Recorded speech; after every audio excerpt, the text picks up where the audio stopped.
ಜೈ ರಾಮಕೃಷ್ಣ. ನಾನು ಹೋದ ವಿಡಿಯೋದಲ್ಲಿ ಹೇಳಿದ್ದೆ ನಮ್ಮ ಸ್ವಾಮೀಜಿಯವ್ರ ಸತ್ಸಂಗ ಈ ವಿಡಿಯೋದಲ್ಲಿ ಕಂಟಿನ್ಯೂ ಆಗುತ್ತೆ ಅಂತ. ಸೊ ಅದಕ್ಕೆ ನಮ್ಮ ಸ್ವಾಮೀಜಿ ಈ ಸತ್ಸಂಗದಲ್ಲಿ ಏನು ಹೇಳ್ಕೊಟ್ಟಿದ್ದಾರೆ ಅಂತಂದರೆ, ನಮ್ಮ ಒಂದು ಬರ್ತ್ಡೇ ಸೆಲೆಬ್ರೇಷನ್ ಅಂದರೆ 1 ವರ್ಷ ನಮಗೆ ಕಡಿಮೆ ಆಗಿದೆ, ನಮ್ಮ ಆಯಸ್ಸು ಕಡಿಮೆ ಆಗಿದೆ ಅಂತ. ನಾವು ಇನ್ನು ಮುಂದೆ ಇನ್ನು ಹೆಚ್ಚು ಹೆಚ್ಚು ಜಾಸ್ತಿ ಜಾಸ್ತಿ ಸಾಧನೆ ಮಾಡಬೇಕು ಅಂತ ಹೇಳ್ಕೊಟ್ಟಿದ್ದಾರೆ. ಬನ್ನಿ ಕೇಳೋಣ. ಮಾತೃದೇವೋಭವ, ಪಿತೃದೇವೋಭವ, ಆಚಾರ್ಯ ದೇವೋಭವ. ಗುರುವಿಗೆ ನನ್ನ ನಮಸ್ಕಾರಗಳನ್ನು ಅರ್ಪಿಸುತ್ತಾ, ಇಂದು ನಮಗೆಲ್ಲ ಸಂಭ್ರಮದ ದಿನ. ನಮ್ಮ ಅಮ್ಮನವರು 52 ವರ್ಷಗಳನ್ನು ಕಳೆದು 53ನೇ ವರ್ಷಕ್ಕೆ ಕಾಲಿಡ್ತಾ ಇದ್ದಾರೆ. ಆ ಒಂದು ಹುಟ್ಟುಹಬ್ಬದ ಸಂಭ್ರಮದಲ್ಲಿ ನಾವೆಲ್ಲ ಇದ್ದೇವೆ. ಸಂಭ್ರಮವನ್ನು ಈಗಾಗಲೇ ಆಚರಣೆ ಮಾಡೋದ್ರ ಮೂಲಕ, ಒಂದು ಪುಷ್ಪಾರ್ಚನೆಗಳನ್ನು ಸಲ್ಲಿಸುವುದರ ಮೂಲಕ, ಒಂದು ಕೇಕನ್ನು ಕಟ್ ಮಾಡೋದ್ರ ಮೂಲಕ ಎಲ್ಲರೂ ಸಂಭ್ರಮಿಸಿ ಆಚರಣೆಯನ್ನು ಮಾಡಿದ್ದೇವೆ. ಈ ಒಂದು ಆಚರಣೆಗೆ ಅರ್ಥ ಬರಬೇಕು ಅಂತ ಹೇಳಿದರೆ ಕೆಲವು ಉಪದೇಶಗಳು ನಮಗೆ ಅವಶ್ಯವಾಗಿರುತ್ತೆ. ಅಂಥ ಉಪದೇಶವನ್ನು ನಮ್ಮ ಸ್ವಾಮೀಜಿಯವರು ಮಾತಾಜಿಯವರ ಈ ಒಂದು ಸಂಭ್ರಮದಲ್ಲಿ 2 ಶುಭಾಶಯಗಳನ್ನು ಕೋರಬೇಕು ಅಂತ ಹೇಳಿ ಈ ಮೂಲಕ ವಿನಂತಿಸ್ಕೊಳ್ತೇನೆ.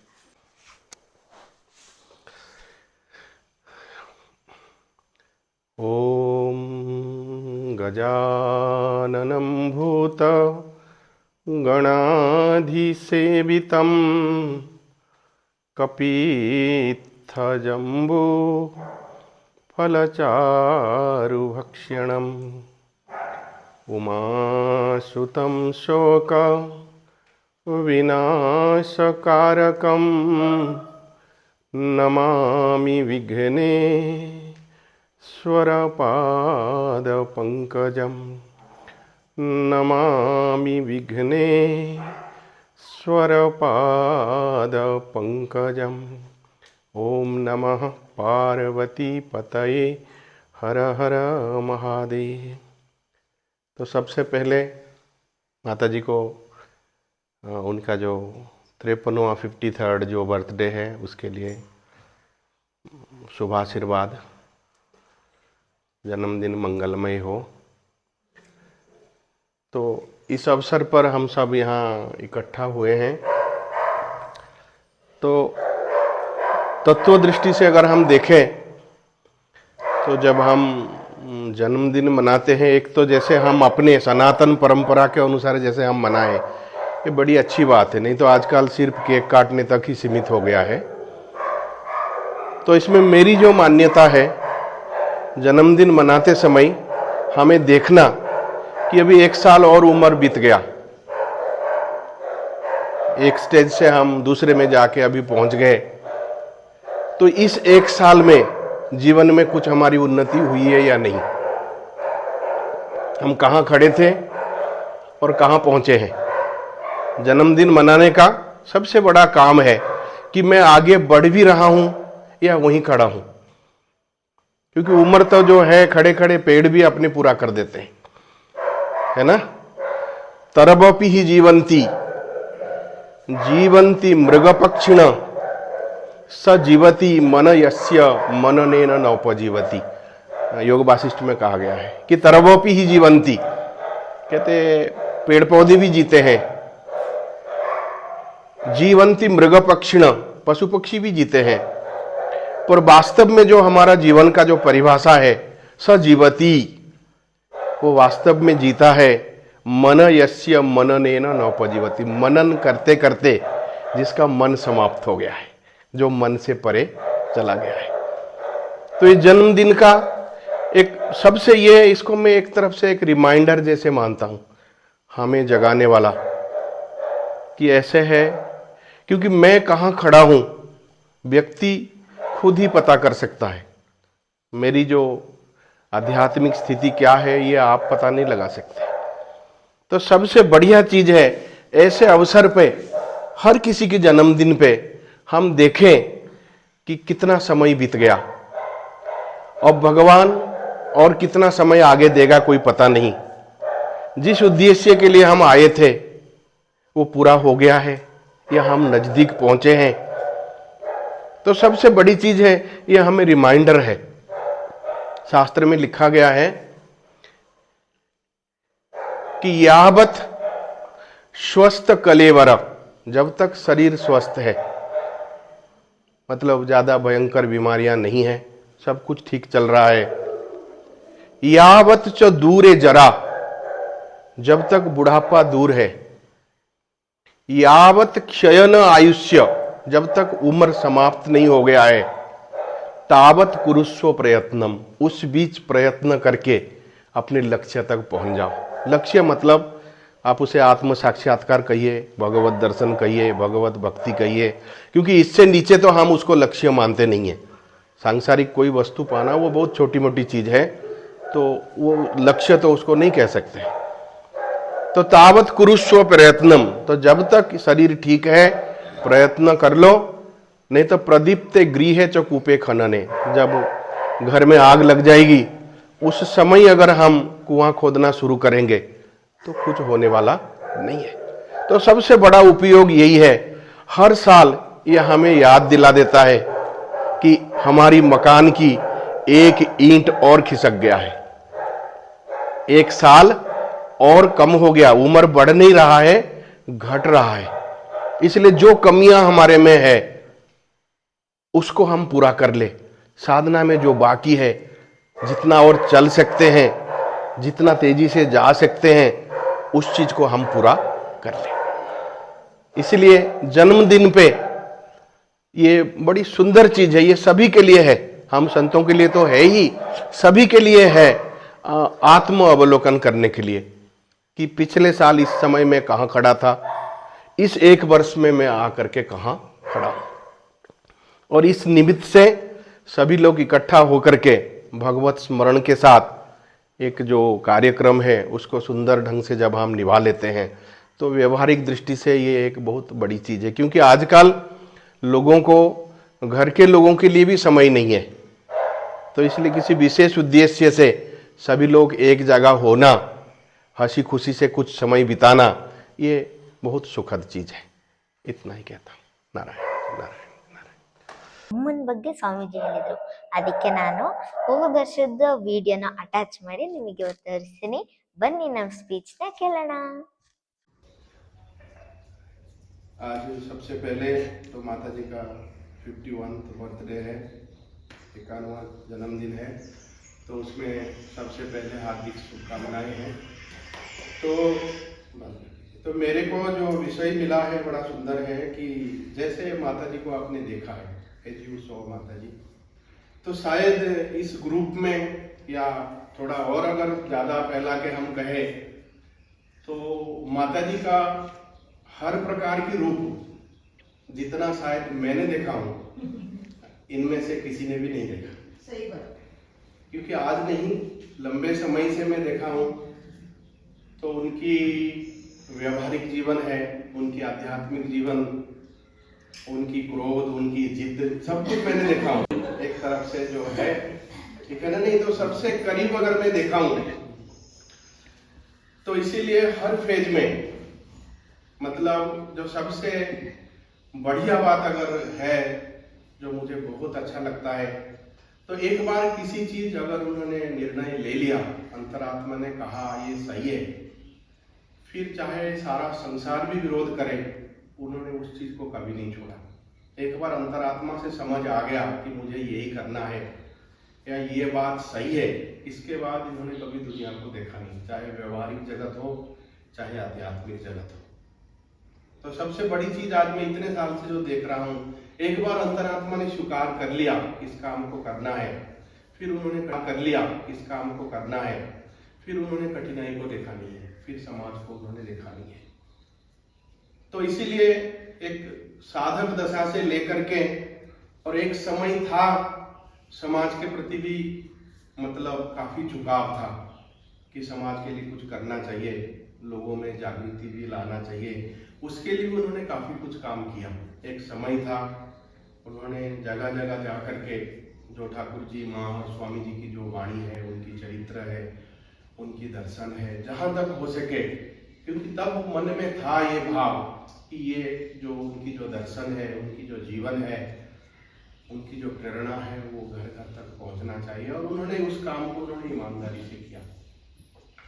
और जब उन्होंने समाज में देखा लोगों को बहुत करीब से कि लोग इन चीजों के लिए तैयार नहीं है, लोग इन चीजों के लिए तैयार नहीं है, बस किसी प्रकार एक बाह्य तरह से जुड़े हुए हैं, तो इन चीजों को जब छोड़ा तो उन्होंने पूरा ही छोड़ा।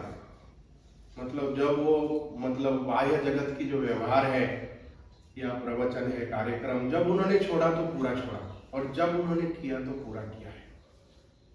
तो इसीलिए जैसे जैसे उनको जीवन में अलग अलग फेज उनकी साधना की भी मैंने देखा हूँ, बाह्य जगत से लेके अंदर, और अभी तो विशेष ये स्थिति है, अभी तो एक्चुअली वो ऊपर से निर्देशित है, जैसे ऊपर से कहा जाता है उस हिसाब से वो करती है, तो उसमें अपना तो कुछ भी उनकी नहीं है।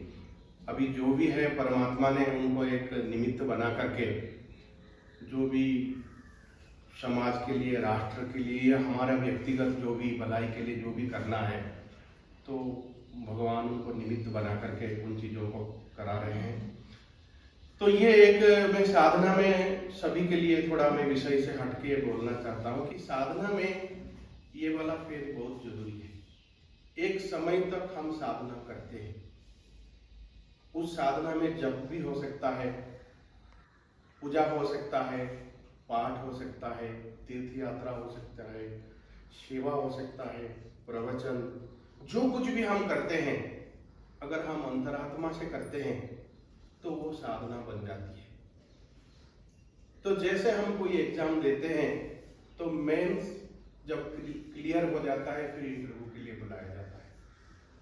तो जो भी हम करते हैं, जप, तप, तीर्थ, दान, सेवा, कर्म, पूजा, जो भी करते हैं, अगर वो सही है, उसमें भाव सही है, हमारा लक्ष्य सही है, समर्पण है, फिर भगवान हमें स्वीकार कर लेते हैं और आगे की सीढ़ी के लिए हम तैयार हो जाते हैं। तो पहली सीढ़ी है साधना करनी है।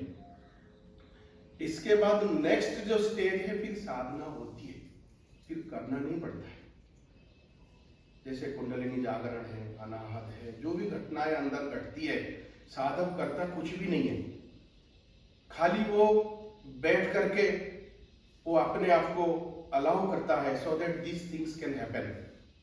वो अपने आप को तैयार रखता है ताकि ये घटनाएं घटे, और फिर वो देखता है। उस सीढ़ी को जब हम क्रॉस कर जाते हैं, फिर तीसरी सीढ़ी है जिसको हम आज्ञा चक्र वेदम कह दे या हृदय ग्रंथि वेदम कह दे। वो घटना घटने के बाद फिर व्यक्ति तत्वों का बोध करता है या भगवत दर्शन करता है। तो इसलिए पहला सीढ़ी जब हो जाता है तो प्रत्यक्ष या परोक्ष रूप में, डायरेक्टली और इनडायरेक्टली, जब परमात्मा हमें स्वीकार कर लेते हैं, फिर साधना घटित होती है। फिर अंदर घटनाएं घटती है। किसी को ज्योति दर्शन होता है, किसी को अनाहत सुनाई देता है, किसी को कुंडलिनी की क्रियाएं दिखती है, किसी को कुछ सहस्रार में कुछ होता है, आज्ञा चक्र में, तो वो घटनाएं घटती है। तो इसीलिए पहले सीढ़ी की साधना अगर हम ईमानदारी से पूरा कर ले, इसके बाद दूसरे सीढ़ी के लिए हम तैयार होते हैं। तो इसलिए खुशी की बात है कि भगवान ने हमें अपना लिया है, और जो उनकी लीला है सेकंड फेज की जो है, उसमें कुछ ना कुछ वो करके हमें दिखाई रहे। तो तीसरा जो मैंने माता जी की देखा हूं, क्योंकि मैंने जब वो बीमार रही, गैंग्रीन वगैरह हार्ट की प्रॉब्लम रहा, तो सबसे करीब मैंने देखा हूं। मतलब मृत्यु शैया में उनको कम से कम 100 बार मैंने देखा होगा। हर बार ऐसे लगता था कि अभी प्राण निकल जाएगा, मुंह जो है ब्लू हो जाता था, सांसें रुक जाती थी। पर मजे उस समय सिर्फ हम दो ही होते थे कमरे में ऐसी स्थिति में, और दोनों ही विचलित नहीं होते थे। माता जी कहती थी कि अगर समय हो गया तो चलती हूं, और मुझे लगता था कि यह असंभव है, जो भगवान खुद ये कर रहे हैं तो ये घटना तो घट ही नहीं सकती है, प्राण तो निकल ही नहीं सकता। दोनों अपनी जगह में अड़िग थे। वो यात्रा के लिए तैयार थी और मैं इस दृढ़ता के साथ तैयार था कि कुछ भी नहीं होगा, अगर ये इलाज शुरू हुआ है तो इलाज पूरा होगा और सब कुछ ठीक ठाक होगा। और दोनों को भगवान ने लीला करके अपनी जगह में उन्होंने रखा। This can happen. वो अपने आप को तैयार रखता है ताकि ये घटनाएं घटे, और फिर वो देखता है। उस सीढ़ी को जब हम क्रॉस कर जाते हैं, फिर तीसरी सीढ़ी है जिसको हम आज्ञा चक्र वेदन कह दे या हृदय ग्रंथि वेदन कह दे, वो घटना घटने के बाद फिर व्यक्ति तत्वों का बोध करता है या भगवत दर्शन करता है। तो इसलिए पहला सीढ़ी जब हो जाता है तो प्रत्यक्ष या परोक्ष रूप में, डायरेक्टली और इनडायरेक्टली जब परमात्मा हमें स्वीकार कर लेते हैं, फिर साधना घटित होती है।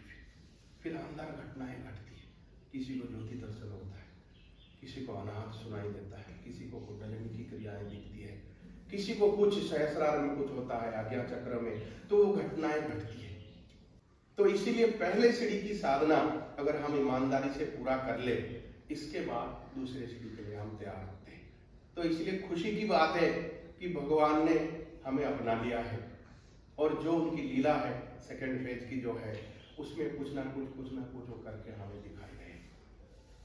तो तीसरा जो मैंने माता जी की देखा हूं, क्योंकि मैंने जब वो बीमार रही, गैंग्रीन वगैरह हार्ट की प्रॉब्लम रहा, तो सबसे करीब मैंने देखा हूं। मतलब उनका मृत्यु शैया में उनको कम से कम 100 बार मैंने देखा होगा। हर बार ऐसे लगता था कि अभी प्राण निकल जाएगा, मुंह जो है ब्लू हो जाता था, सांसें रुक जाती थी। पर मजे उस समय सिर्फ हम 2 ही होते थे कमरे में ऐसी स्थिति में, और दोनों ही विचलित नहीं होते थे।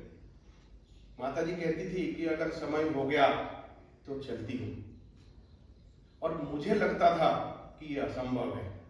जो भगवान खुद ये कर रहे हैं तो ये घटना तो घट ही नहीं सकती है, प्राण तो निकल ही नहीं सकता। दोनों अपनी जगह में अड़िग थे। वो यात्रा के लिए तैयार थी और मैं इस दृढ़ता के साथ तैयार था कि कुछ भी नहीं होगा, मगर ये इलाज शुरू हुआ है तो इलाज पूरा होगा और सब कुछ ठीक ठाक होगा। और दोनों को भगवान ने लीला करके अपनी जगह में उन्होंने रखा।